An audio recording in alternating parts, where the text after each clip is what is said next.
Hello everyone, welcome back to our YouTube channel. On this short video, I just wanna update you guys about the bird that I found in the ground last week after a big storm. Unfortunately, he didn't make it and I feel so sorry for him, but I did the best I could. So today, I found a bird nest on the tree next to our driveway on our neighbor's side. Then I have noticed a bird in it. So most likely the bird that I found last week probably came from this nest.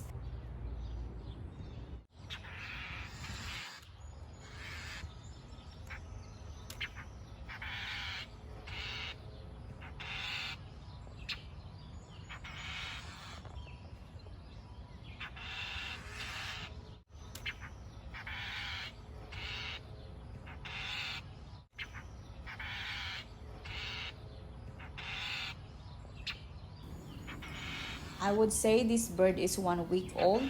So that's it for today guys, and thank you for watching, and I will see you again next time. God bless everyone.